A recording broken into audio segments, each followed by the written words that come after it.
Maikuu Soraineni sageduse saates räägime heitkogustega kauplemise süsteemist. Kavas on tõeline duell Euroopa Liit versus ettevõtjad. Kuulake saadet. No nii, tere tulemast kuulama Soraineni sageduse saadet. Täna räägime heitkogustega kauplemise süsteemist nimega ETS ja nähtavasti on käimas selle reform. Ja meie plaan ongi siis rääkida sellest, et kuidas see mõjutab Eesti ettevõtjaid, aga ka laiemalt piiriüleselt tegutsevaid ettevõtjaid, nagu meil sel aastal kombeks on natuke vaadata ka seda piiriülesust. Ja selle teema lahkamiseks on meil tõeline kahurvägi kohale kutsutud. Meil on Ave Šank-Lukas, Euroopa Komisjoni Eesti esinduse juht. Tere! Tere! Meil on Ahti Asman, VKG juht. Tere! Tere! Meil on Kaupo Lepassepp, kes on koos minuga saatejuht, aga samas natuke ka selline arvamusavaldaja, kes on ühtlasi ka siis Soraineni energeetika valdkonna juht. Tere sulle! Tere! Rõõm siin jälle olla, et tõesti eetris on tõeline kahurvägi. Mina olen siis väikse vilespilliga tagareas arutamas, kaasa rääkimas sellistel põnevatel teemadel, et mis see ETS on ja kuigi jah, ma tõesti ka energiaõigusega ise tegelen, et siis täna siin saates panen endale pähe tõelise ignoraamuse mütsi ja küsin rumalaid küsimusi, lihtsaid küsimusi, lihtsalt selleks, et saatekülalistel oleks piinlik vastata ja selleks, et teil, kallid kuulajad, oleks ka võimalik aru saada, et mis nende keeruliste tähelühendite ja teinekord sellise intensiivse ja mahuka debati taga tegelikult peitub, mis on need küsimused, millele iseenda peas võiks vastuseid leida ja kuidas üleüldse siin edasi minna. Just nimelt ja seda kõike ohjamas olen mina, Heleri. No nii, aga alustame siis algusest. Kuigi eesmärk on täna nagu käsitleda kõiki neid põletavaid dilemmasi ja valikuküsimusi ja nii edasi, siis Ave, ma pöörduks kohe sinu poole, et seleta natuke kuulajale, kes mõtleme siis ka ei tea mitte midagi nendest lühenditest, et mida see ETS-süsteem siis nagu tähendab, kuidas see paigutub üldse meie siia kliimapoliitikasse või mis sellega on? No lühend tuleb inglisekeelsest sõna siis kolmest sõnast, emissions trading system ehk heitkogustega kauplemise süsteem. Ja ta on üks oluline osa Euroopa Liidu kliimapoliitikast. Me lõime selle aastal 2005, mis oli tegelikult mitte üldse nii vara peale seda, kui me alustasime oma kliimapoliitikatega. Kliimapoliitika Euroopa Liidus kujunes välja alles 90-ndatel ja Euroopa Liit ei olnud sugugi esimene või see tõuge ei tulnud meilt. Et avalik debatt tegelikult algas alles peale 92. aasta Rio kliimakonverentsi ja sealt siis liikusime edasi avalikust debatist juba vähe strateegilisemate dokumentideni ja siis ka juba õigusloomesse. Mis on võib-olla mõneti tegelikult isegi imelik, sest Euroopa Liit on kontinent, mis kuumeneb 2 korda kiiremini kui ülejäänud maailm keskmiselt. Ja see heitkogustega kauplemise süsteem ehk ETS, ma arvan, nüüd me saame seda lühendit juba kasutada, kui kõik teavad, mis see tähendab. Selle mõte ongi siis see, et ta põhineb nagu heitmete piiramise ja kauplemise süsteemil. Ja seal süsteemis on siis kehtestatud heitkoguste ülemmäär, mida iga-aastaselt vähendatakse ja mille raames saab heitkogustega kaubelda. Ja selle 20 rohkem aasta jooksul, mis ETS on meil olnud, on ta tegelikult ajas ju päris palju muutunud, et ta ongi tegelikult niimoodi etapiti üles ehitatud. Ja kui rääkida tulemustest, siis nendes üle 10 000 ettevõttes, kes on süsteemiga hõlmatud, on heitmed vähenenud poole võrra.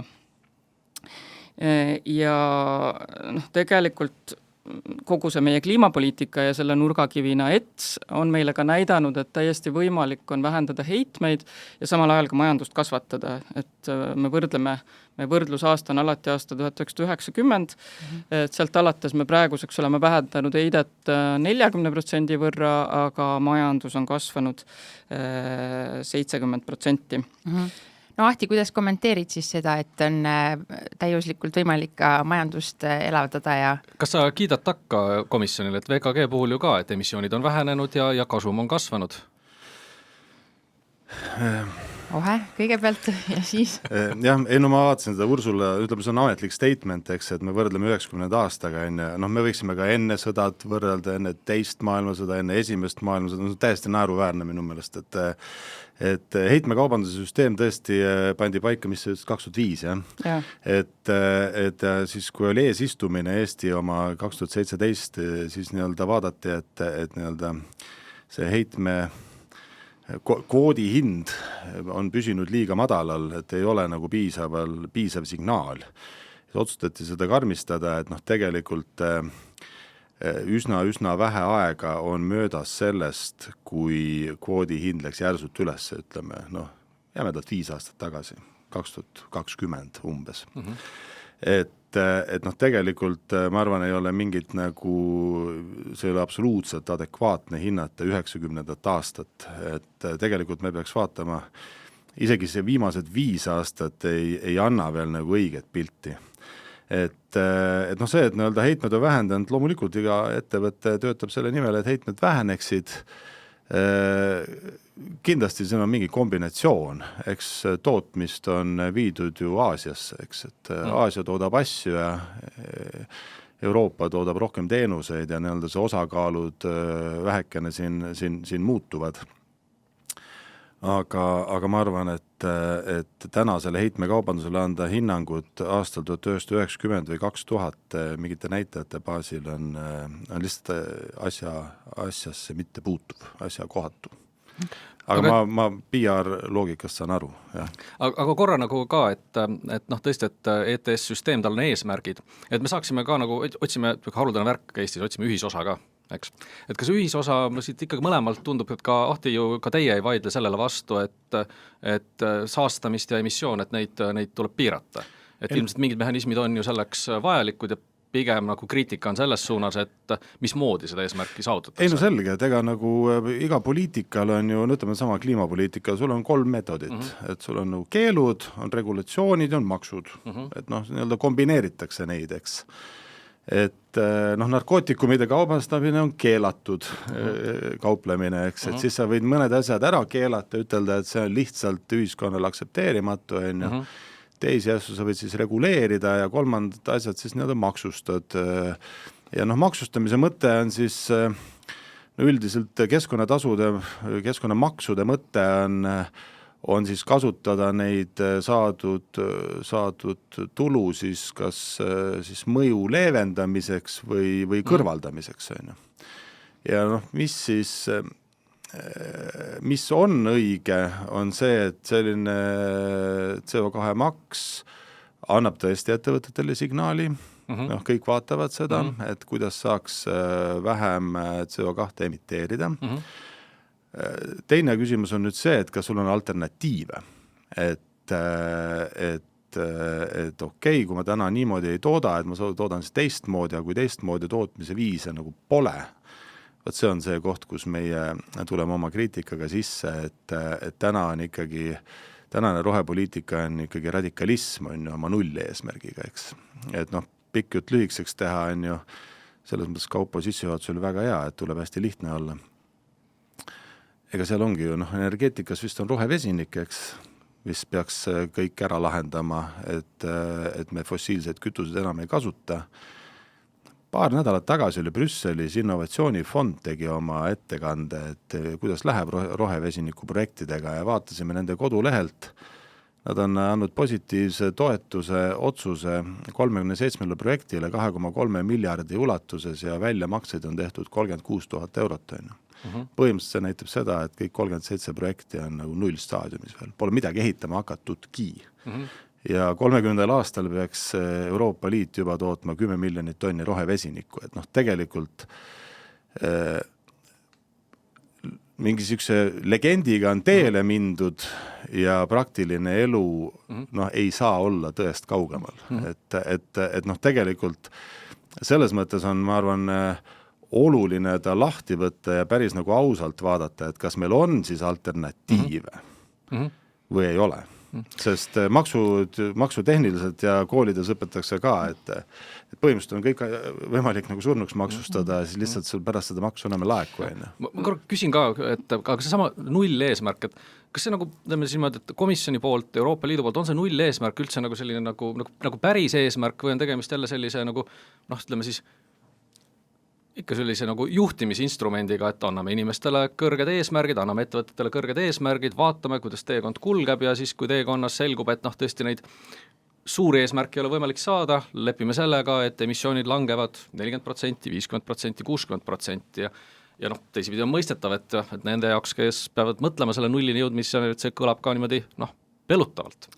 No kõigepealt võib-olla selgitaks paar asja siin taustaks ära, et esiteks eesmärgi andmine või võrdlusaasta 90, mis on kuskilt ette seatud, et see, kuidas me neid asju seame, käib ikkagi kokkulepete teel ja kompromisside teel, et siin seadusandjaks ei ole ju Euroopa Komisjon. Euroopa Komisjoni roll on teha seadusandlik ettepanek vastavalt siis poliitilisele tellimusele. Ja miks me ka seda kliimapoliitikat ju ajame, on see, et inimesed soovivad seda, inimesed ootavad seda. Me nägime viimases Eurobaromeetris, mis sel teemal oli eelmisel aastal, et 9 inimest 10 Euroopas arvavad, et kliimamuutused on tõsine probleem ja leiab täpselt sama palju inimesi, et Euroopa Liit peaks tegutsema ja sellepärast me tegutseme. Ja tegutseme siis nii, et teeme ettepaneku ja siis tulevad kokku liikmesriigid ja Euroopa Parlament ja leiame siis ühisosa ja kõik need asjad on ju kokku lepitud seal, mis on meil võrdlusaasta, millised on need meetmed, kuidas me liigume. Nüüd see null eesmärk ei ole null, vaid eesmärk on netoheide. See on hoopis midagi muud. See tähendab seda, et me muidugi vähendame heidet, aga peame siis suurendama sidumist, et see võimalikult siis tasakaalustaks 11 või see tulemus oleks nagu netonull või netonull on midagi muud kui null. Ja võib-olla siis veel see ka, et me ikkagi läheneme tehnoloogia neutraalselt, et kõik lahendused, mis tulevad, on võrdsetel alustel, et me ei räägi ei allikatest ega tehnoloogiatest, et me räägime heitmest. Ja selleni jõudmiseks võib kasutada ju erinevaid viise. Vesinik on üks võimalus, aga ta ei ole sugugi ainuke. Ja me näeme tegelikult, ma alguses rääkisin sellest 92.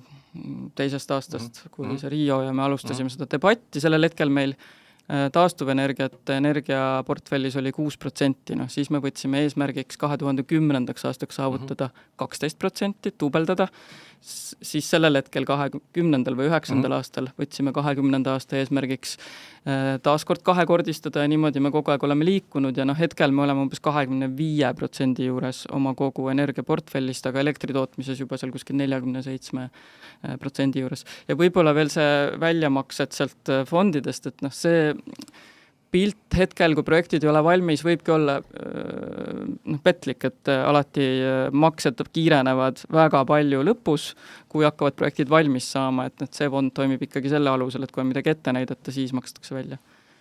Kusjuures teid kuulates ma sain aru, et mina vist esindangi seda kliimahipit siin vestluses ja Ahtit, eriti sind kuulates mul tekkis nagu küsimus, et ma ei saa aru, miks ei ole alternatiive? Et on nagu öeldud, et minust on kliimadiskursuses öeldud, et fossiilkütused on halvad ja kuidagi tuleb mõelda, et mis nendega siis teha. Et võib-olla nagu ava natuke seda teemat, et need alternatiivid, et me teame, et on ju veel energiaviise. See on päris kihvt, et kasutan seda sõna kliimahipi siis, jah?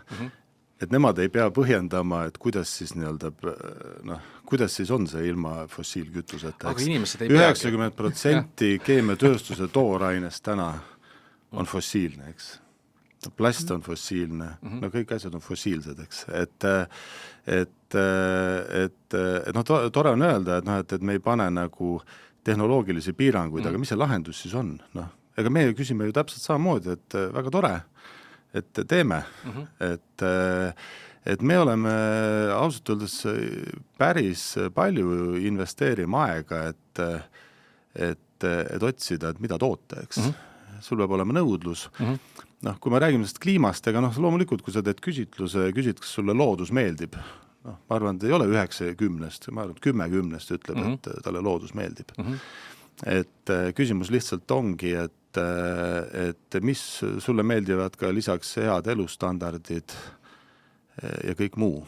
Et ega me ju ei arutagi, tahaks nagu praktilisi lahendusi, sest noh, praegusel hetkel loogika on ju, ega noh, ETS-i loogika oli ju ka ju see, et maksustame siis süsiniku, suuname selle raha ümber uute tehnoloogiatesse, need on alguses tõenäoliselt kallimad, aga kui sa selle CAPEX-i või investeeringu osa maksad laias laastus kinni, no siis ta nii kallim võib-olla ei tulegi, ja kui võib-olla seda mingi mahuefekt saavutatakse, äkki siis noh, ei saa välistada, et on sama hind või isegi odavam. No see oli see lugu. Mis on selliste idealistlike poliitikate risk alati, on see, et idealistid süüakse vähem idealistlike poliitikute poolt ära, eks. Et noh, tegelikult ega riigid ise ei ole ju sellest kinni pidanud. Riikidele meeldib maksutulu saada ja see ära kulutada, eks. Et noh, kui me räägime seda sama, võtame Eesti näidet, noh, põlevkivienergeetika, noh, elektri tootmine on ära maksustatud, eks, kas selle asemel ehitati teisi elektritootmisvõimsusi? Ei ehitatud, eks. Noh, sellest ehitatakse praegu Rail Balticut, eks. Peaksid minema need kõik rahad rohetehnoloogiatesse ja ainuke argument Rail Balticu kasuks on see, et see on elektriraudtee, eks. Et diiselrongid ei sõida, järelikult roheprojekt. No ma saan sellest loogikast niimoodi aru, eks, muidu ei saaks justkui sinna raha anda. Sest täna, kui ma ei eksi, siis reeglite järgi 100% heitmekaubanduse tuludest peaks minema rohe eesmärkide toetuseks. Kõik minema. Ei, ma mõtlen ka 100%, on ju. Et varem oli see vist 50, eks, nüüd on nagu kõik, on ju. Et Eestis ei ole uusi elektritootmisvõimsusi ehitatud, kuigi on 2 miljardit raha saadud, eks. Et noh, tegelikult kelle otsa me siin siis nagu vaatama no peaks? Ma arvan, et siuke inimlik kas on jälle põhjus süüdistada Brüsselit? Ei, no selles mõttes, et see ongi nii-öelda, see on idealistlik poliitika, noh, ta sama Kaupal oli ennem küsimus, et kas tegemist on niisuguse jõulise visiooniga, noh, vastus on ju, et ei, eks, tegemist on seadusega, see on Euroopa, see on kliimamäärus, see on kohustuslik kõigile liikmesriikidele, et noh, selles mõttes on kurb tegelikult reeglite kehtestajad ise nendest põhimõtetest või sellest ideaalist ise kinni ei hoia ja see on ka mõistetav, eks, sest noh, ja me oleme siia kutsunud Ave ka saatesse, siis natukene kipubki tuli minema kõik sinna Brüsseli suunda, müstiline Brüssel, kes on kõigest süüdi, et tegelikult on meil siit üks koht on meil siin täna tühi, et see peaks olema see, kus meil on keegi, kes esindab nii-öelda müstilist Eesti riiki. Et et kui me räägime sellest samast poliitilisest tellimusest, et see on veel eraldi saate teema ilmselt, et kuidas nagu sellises niivõrd suures riigis ja terves maailmas üldse välja selgitada poliitilist tellimust, aga selle poliitilise tellimuse andmisele kõige lähemal ilmselt Eesti poolt on olnud Eesti valitsus või noh, kes on need, kes Eestit esindavad Euroopa Liidus? Eesti valitsus ja Eesti ametnikud, jah. Et ka võib-olla tõesti see selline nagu, et süüdistame Euroopa Liitu mugavalt ja vahepeal kogume maksu ja selle kogutud maksuga ehitame igast põnevaid asju või lihtsalt kulutame seda raha, et see võib-olla ei ole ka tõesti olnud siis kogu selle plaani nagu kõige kihvtim osa, kui siin lubada natukene kriitikat endale. Ei no, ega siin ei peagi nagu niivõrd nagu süüdlast otsima, noh, igad otsused on mingis ajahetkes, eks. Et noh, lihtsalt poliitiline realiteet oli mingil hetkel selline, on ju, ega kui noh, selleks, et valituks saada, on ju palju asju, sa pead lubama. Ja ega me näeme siin Eesti kodumaisest poliitikast, et need lubadused, millega on võimule saadud ja see tegelik tegutsemine võivad olla erinevad, eks. Aga noh, küsimus ongi lihtsalt natuke nagu ettevõtte seisukohast on puhas pragmaatika, eks. Et seal on ikkagi nagu Euroopa tööstusele ja nüüd ka tarbijatele tegelikult läbi energeetika hindade, noh, tööstus maksustatakse otse, tarbijad maksustatakse läbi inflatsiooni et on päris suur koormus pandud. Ja nüüd on see, et kas siis, mis nüüd Euroopa on selle eest vastu saanud, on ju? No kõigepealt ma tahaks võib-olla seda öelda, et see, et meil ei ole pikka vaadet, et vastupidi, ma ütleks, et see on just nimelt meie roll ja see töö olnud, mis siis tuleb sealt Euroopa tasemelt, et meil peab olema selline pikaajaline strateegia. Siin me oleme Euroopas, mis on need väärtused, mida meie pakume oma liikmesriikidele, on selline ka heaolu. Aga heaolu on hästi paljude asjade vahel tasakaalu otsimine. Me tahame, et meie inimestel oleks hea tervis, neil oleksid töökohad, ettevõtetel oleks hea keskkond ja kliima siis või keskkond ka oleks terve.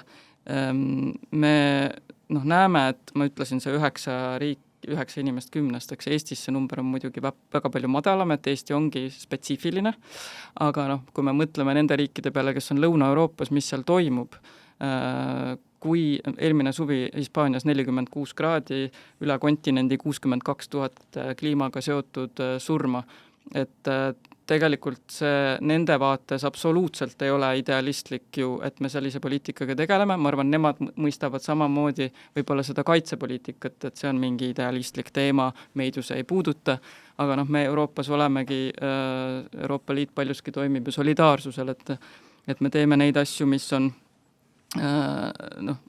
ühe ja teise huvisid kaitseme ja lõpuks, mis peaksid meile kõigile kasu tooma.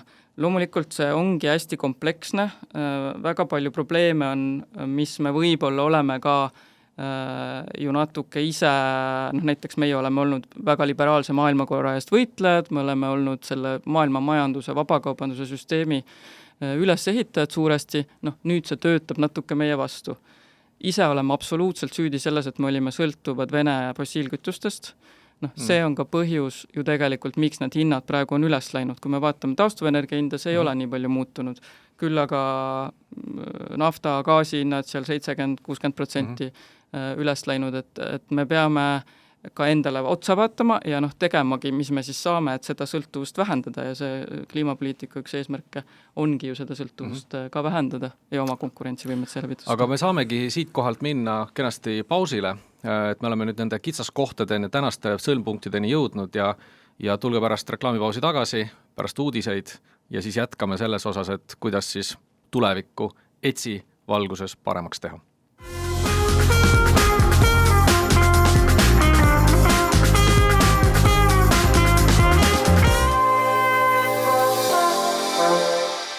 Kallid kuulajad, tere tulemast tagasi Soraineni sagedust kuulama. Täna räägime sellisest süsteemist nagu ETS ja siis emissioonide kauplemise süsteemist. Ma loodan, et teil oli meeldiv reklaamipaus.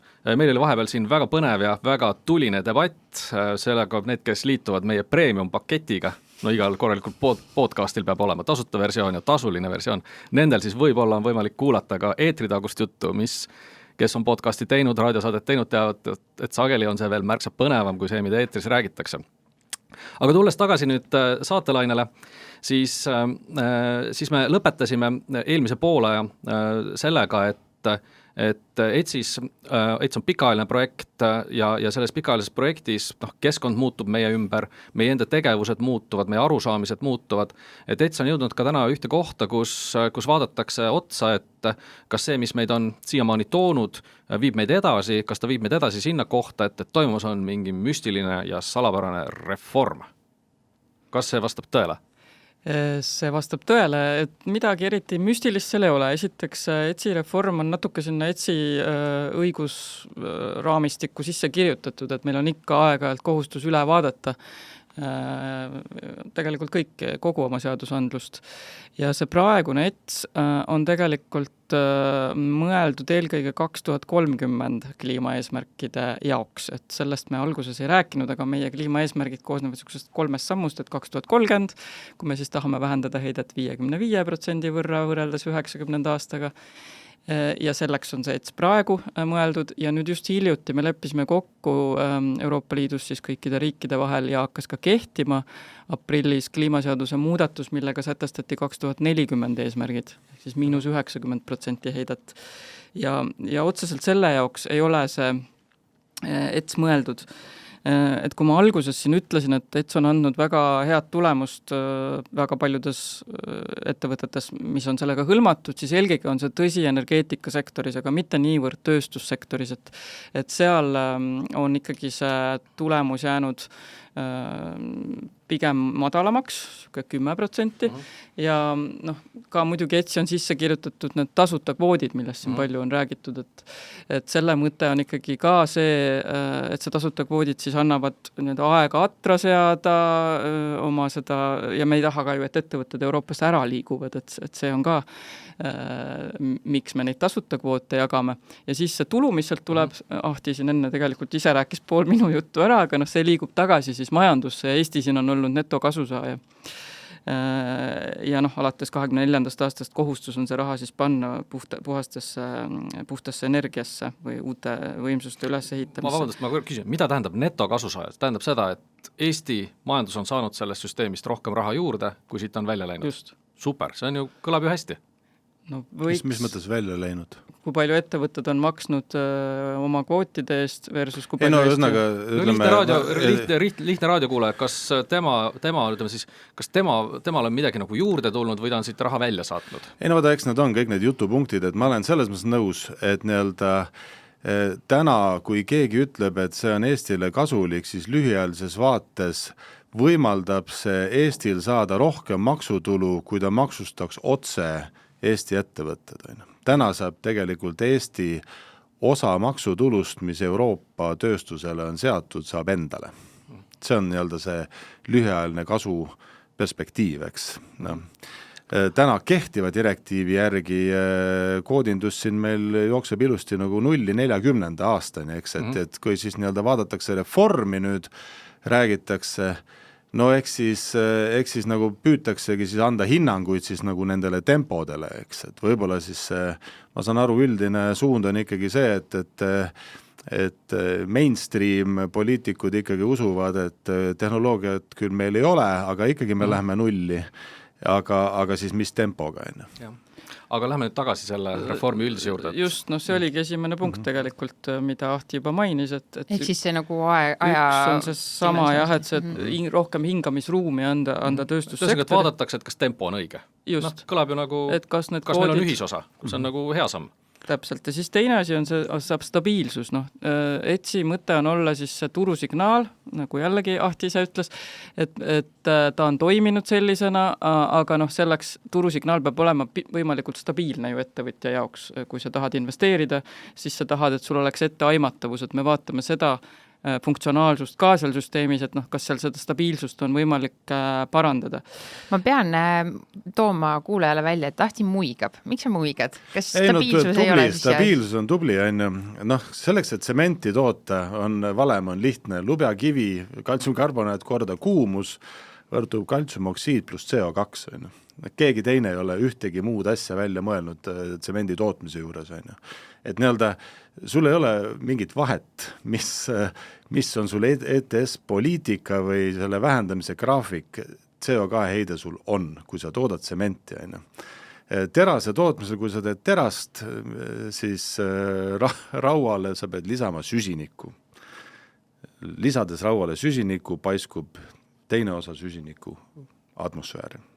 Nii lihtne ongi, eks. Et hea küsimus on see, et tegelikult on tööstuse seisukohast on see, et kõik saavad aru, et maksud on pandud tööstusele, seda tulu on tarvis, aga sa võid seda graafikut ehitada nii või teistmoodi, tsemendi toostmisel su CO2 emiteerub punkt, et et sa ei saa seda nagu nulli viia, et seal ongi siis kõik need lahendused, meil on, et süsinik püütakse kinni ja raskesti ma ei tea, dekarboniseeritavad sektorid ja rohevesinik sellest terase tootmises, mida veel ei ole, eks, et tegelikult, mida see nagu teeb, on, et teoreetiliselt sa võid teha 1, 2, 3. Sul tähendab seda, et sul tekib nagu juurde kulu. Täna on ütleme, VKG-laadsed ettevõtted on tööl, suudavad maksta, homme on nad kinni, siis enam seda ei maksta, järelikult selle peab tarbija kinni maksma, eks. Et põhimõtteliselt on küsimus, mida ei ole me nagu näinud, on see, et mis on Euroopa tarbija võimekus siis kõik see täiendav kulu enda kanda võtta.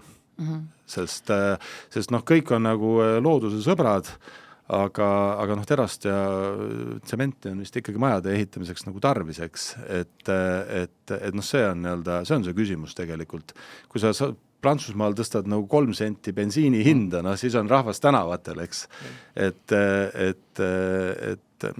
see on lahendamata küsimus. Ma tahaks siin öelda, et üks on absoluutselt need samad tehnoloogiad, mis siis seovad, et see sidumisvõime, seda samuti me peame vaatama, kui me seda reformi nüüd teeme, et kuidas me seda seal arvestame, sest see, ma ei tea, inglise keeles offsetting, aga et tasakaalustamine.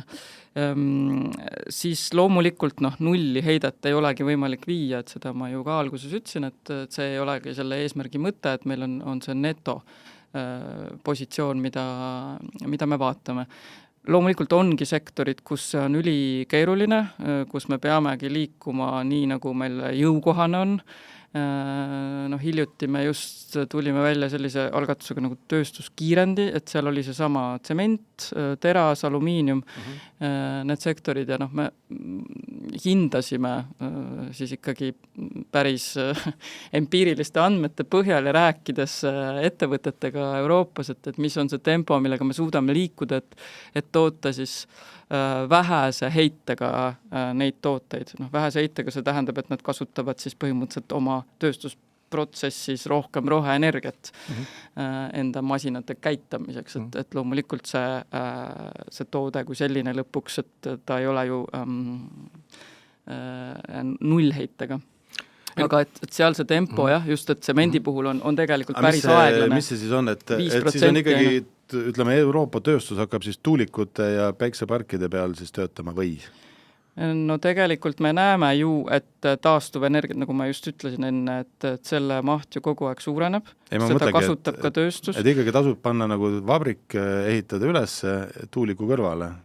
Ma ise soovitaksin küll nii teha, eriti kui vaadata Põhjamaid, et kuidas loomulikult ka looduslikud tingimused on erinevad. Norras on väga palju energiat, aga Taanis ja Rootsis ju just nimelt näiteks tuuleenergia ja seal see protsent, kui palju kogu majandus on oma energeetika portfellis juba üle läinud taastuvenergiale, on ikkagi ju väga kõrge. Ja kõik need muud lahendused, aga ega lahendus ei saagi olla ju mingi üks allikas, et seda me ka oleme näinud nendes kriisides, et kui sa oled sõltuv, see on alati halb. Kõige parem variant on ikkagi võimalikult paljusid asju kombineerida ja eks vähemalt 2050-ndani jääb ka fossiilidele mingisugune roll. Leidsime ühisosa. Kui sa oled sõltuv, on halb. Siin ma olen küll nõus. Aga siin nüüd tulebki nagu leida nagu kombinatsioonis lahenduseks, et sa pesuveega last välja ei viska, et Euroopal on endal ka fossiilseid energiaallikaid. Et kui me sõltuvust tahame vähendada, et siis me tänasel päeval kolmandate riikide sõltuvust vähendades vähendame ka suurendame sõltuvust, et loobudes enda fossiilsetest. Et see on, ma arvan, fundamentaalne viga, mis praegu Euroopa teeb. Kas te nende teemade peale ka mõtlete, et ikkagi see reformi juurde tagasi tulles, et mis need muutused nagu on, et ega see selge on see, et ega siit ka sellest saate energiast on tunda, et see on vastuoluline teema, ühelt poolt on poliitiline tellimus, ühelt poolt on mingi inimeste ootused, teiselt poolt on ka tegelikult nagu füüsikaseadused, et tõesti, tsementi ei saa toota ilma CO2 tootmiseta ja ega see suur küsimus on, et teatud maani on võimalik ka ilmselt ka tsemendi tootmises CO2 vähendada, et Ahti, sa oled meil siin ju ikkagi päris tippjuht ja mina olen selline pooljuht, ikka on juhtunud seda, et lähed mõne struktuuriüksuse juurde öelda, et kuule, kärpige kulusid 10%, kuidas ma seda teen? Ma ei tea, aga mõelge välja. Esimene aasta töötab, teine aasta töötab, kolmas aasta töötab, ühel hetkel selgub, et enam ei ole nagu võimalik seda muutust nagu läbi viia, ilma et sa kärbid ettevõtte kulud nullini ja sellega tavaliselt kaasneb ka siis nagu kulude kärpumine nullini. Nii et et selles mõttes, et eks see ongi niisugune keeruline protsess. Ja võib-olla selles ka poliitilises tellimuse osas, et mul on ka tunne, et kuna siin Heleri esindab meil kliimahippisid, et siis nagu meile kõigile, et juba teatud loodus on nagu äge, mets meeldib, kõik on nagu fantastiline ja loomulikult on tegelikult olemas poliitikutel mandaat ära nagu rikkuda või ära keelata, piirata, kärpida kõike sellist tegevust, mis seda ilusat loodust kahjustab ja mis kahjustab kliimat, et see mandaat on tegelikult täitsa selgelt olemas väga suurelt hulgalt inimestelt. Kus kohas see mandaat võib-olla puudub, on see, et väga palju osa nendest inimestest ei ole enda jaoks selgeks teinud, et selle mandaadi täitmisega kaasnevad mingid teised tagajärjed. Leib läheb poole kallimaks, elekter läheb kallimaks, küte läheb kallimaks. Teatud maa inimesed ütlevad, et okei, fine, et see on nagu tundub ju loogiline, ilus loodus, ma olen valmis selle eest nagu maksma. Aga et lõpuni võib-olla puudub ka selline nagu selle poliitilise tellimuse juures see arusaam, et kui kalliks ta siis nagu tegelikult läheb ja lõppeks, kui see arve tuleb selle tegevusest, et siis ta võib olla üllatavalt suur. Ja selles mõttes on mul nagu rõõm kuulda, et ka selles mõttes müstilises Brüsselis, aga et üleüldiselt meie poliitikud ja Euroopa Komisjon ka kuulab natukene seda, et kus kohas me nagu oleme, et vähemalt on mingisugune reformi algatus ju tehtud, on ju. Ja et proovime nüüd sellest aru saada, et mis see reformi algatus siis on ja kas seal on äkki ka mingisugune ühisosa. Kõike ei saa, on ju. Ilmselt nagu ikkagi mõned metsad tuleb veel tulevikus maha võtta, CO2 tuleb emiteerida. Pärast peame veel vaatama, mida Hiina samal ajal teeb ja kus soonas USA üldse läheb, et ega meil ka siin isolatsioonis on juba kihvt nagu mõelda igast asju, aga kus me nagu oleme.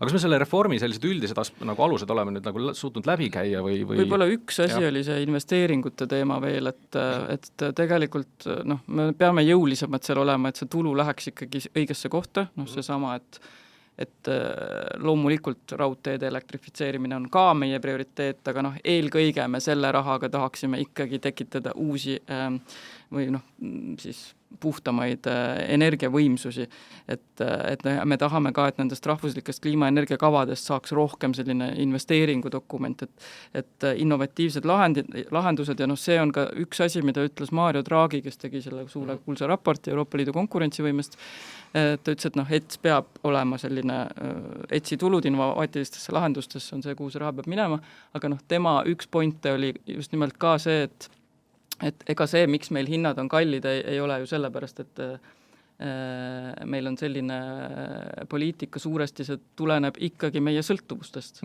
Meie hindu juhivad keegi teine, me ei juhi neid ise. Me impordime 60% oma energiast, Euroopa Liit ei ole ise varustav. Ja kogu austuse juures ilmselt ka ei suudaks Eesti ju põlevkiviga varustada tervet Euroopat, et me peame paratamatult leidma erinevaid lahendusi ja hakkama ise seda indireguleerima, aga ta ütlebki, et me peame kokku viima selle sama dekarboniseerimise agenda, konkurentsivõime agendaga ja täpselt nendest tema juhtnööridest me praegu püüamegi lähtuda, et mida teha ja neid samme tegelikult, mis me proovime teha, et seda hinda alla tuua, on väga palju, aga energiapoliitika on jagatud vastutus, et siin on riikidel hästi palju endal ikkagi seda otsustusõigust ja vajadust ja tegelikult kogu see laiem kliimapoliitika on täpselt sama, et meie anname suure suuna, mis me oleme ühiselt kokku leppinud, aga strateegilised valikud teeb riik ise, et milline täpselt on tema energiaportfell, milliseid ettevõtteid ta toetab, et siin on meil võimalik natuke suuniseid anda. Sa mainisid seda konkurentsi taset ja variant, et kas me jääme maha või jää maha. Jälle üks nagu ma ei tea, kas see on müüt või siis mitte, aga tunnen, et Hiina läheb näiteks nii hästi ja kiiresti, sest neid kliima ei huvita. Et kuidas nagu siis teised riigid teevad või kas te näete, et kas on siis see, et meie need Euroopa Liidu initsiatiivid, ükskõik kus see tellimus siis tuleb, tegelikult see ju rahvalt tuleb, et see takistab meid kogu aeg tegemast vägevaid asju, et mina sellega ei ole nõus, meil on teised asjad, mis meid takistavad ja muud probleemid, mida me peame lahendama. Ja Hiina esiteks investeerib meeletult rohetehnoloogiatesse, ta on maailma kõige suurem 30% täpselt maailma rohetehnoloogia investeeringutest tehakse Hiinas. Paljudes sektorites on nad kaugel eest ära läinud, väga keeruline püüda neid elektriautodest kuni tuulikute, elektrolüüseriteni ja nii edasi. Ja nad muidugi ka toetavad, riigiabi annavad väga palju, ka USA teeb seda märksa rohkem kui meie. Meie probleem on see, et me ei ole ära suutnud kasutada oma ühisturu potentsiaali, siin on ka see, et tegelikult riigid ikkagi tahavad hoida mingeid asju enda käes, me peame laskma mingitest asjadest minna, kui me tahame, et see ühisturg päriselt toimiks ja see käib tegelikult energiaturu kohta, aga ka kapitaliturgude kohta, et lihtsalt raha ei saa liikuma, energiaturg on valmis ehitamata, ta ei ole nii paindlik, nii fluiidne, kuidas öeldakse eesti keeles. Ja üks asi muidugi, mida me oleme ise tekitanud ja püüame ka lahendada, et siin endale ka natuke kivi kapsaeda visata, on ikkagi bürokraatia. Aga siin me oleme nii-öelda tagasi reguleerinud viimase aastaga üsna palju just eelkõige seda rohepoliitikaga seotud raporteerimiskohustust. No ikkagi, miks ma ütlen seda, tänane Green Deal on radikalism, et tegelikult on kõik mõistlik jutt, kui tuleb leida tasakaal konkurentsivõime, energiajulgeoleku ja keskkonna vahel. See on nagu püha kolmainsus olnud kogu aeg. Mis praegu lihtsalt vahepeal juhtus, pandi keskkonna eesmärk prevaleerima, kõige üle. Vahepeal tuleb siis sõda ja siis saad aru, et ütleme, ma ikkagi tehast ei ehitaks tuuliku kõrvale. Mulle nii meeldib meediast lugeda, et keegi teeb andmekeskuse päikesepargi kõrvale, et väga tore, et mis sa arvutad ainult suvel siis andmekeskuses, et talvel ei arvuta, eks. Et tegelikult selle radikalismiga ikkagi väga palju mõistlikke, ütleme maagaas on väikse CO2 heitmega, eks. Aga antud poliitika kontekstis on ta lubamatu. Seda tegelikult ei tohi nagu teha, eks. Et see on talupoja mõistus ütleb ka alati, et see viimane 10% või midagi on nagu nii ebamõistlikult kallis või nii absurdne, et seda ei ole nagu mõtet teha, eks. Et selles mõttes ma nagu ei muretsegi nii väga, et see kliimapoliitika mingil hetkel nagu sellest radikalismist muudetakse ära niikuinii. Küsimus on, kui palju me ennem nagu kahju jõuame, kui valus meil ennem hakkab.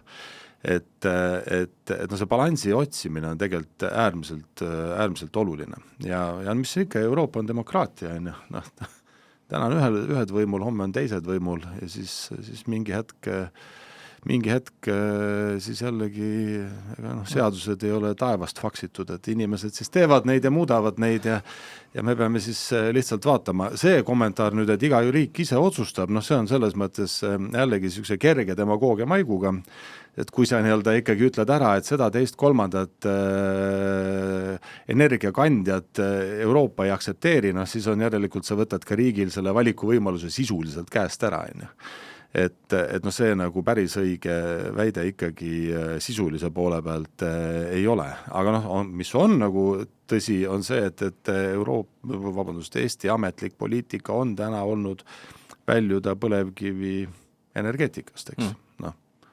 Et ega meie ettevõttena meie saame aru, et Eestis Riigikogu võtab vastu seaduseid ja siis Eesti ühiskonna liikmena sa pead neid seaduseid siis järgima, et eks meil ei jää muud üle kui aktsepteerida, aga vaba demokraatia, me võime ka siis eriarvamusi välja esitada. Ja eriarvamused ongi nagu toredad ja ega demokraatia on vahva ja poliitiline protsess ongi tore, et tõesti lihtsalt ka ise olles idealist, et eks ma tahaks ka ise selles debatis rohkem näha ja ka, et need nii-öelda siis valijad ja poliitilise tellimuse esindajad annaksid endale ka pisut rohkem aru sellest, et kõikidel valikutel on ka negatiivne külg ja ka see kulude kasv ja kui me lihtsalt, et eesmärk peaks olema ühiselt natukene ka seda tasakaalu leida.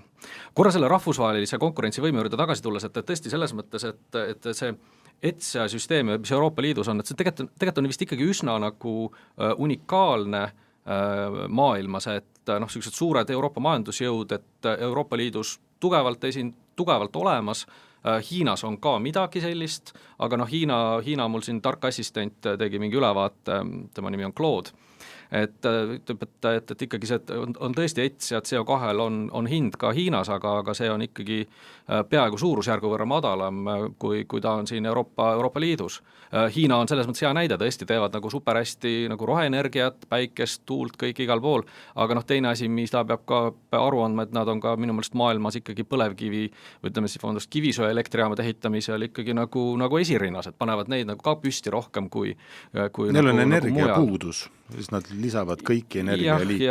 Ja ka siis, et võib-olla see USA pool on ka niisugune selles mõttes ka nagu selline natukene nagu müstiline, et ühte kohta liigub Trump, teise kohta liigub California, aga see tõesti, et kas seda kriitikat Euroopa Liit komisjon arvestab, et äkki oleme me siin need sellised viimased idealistid maailmas alles jäänud, et tõesti, et kui me ka siin kogu Euroopas ühe või teise asja ära piirame, lootuses, et Hispaanias läheb elu paremaks, et siis kui mujal ikkagi nagu tehased püsti pannakse ja tossu tuleb, et kas see meid ikkagi nagu viib sellesse soovitud kohta?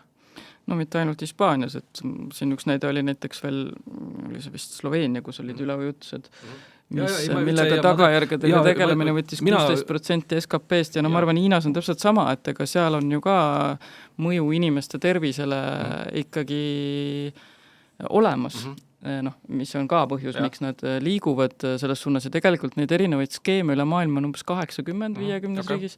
Euroopa Liidu oma on tõesti üsnagi unikaalne just selles mõttes, et on turupõhine, ta ei ole nagu maks, et ta on ikkagi selline mehhanism, mis annab ka neid tasuta kvoote, ta on üsna selline kompleksne, miks teda ka on võib-olla keeruline selgitada ja sellest aru saada.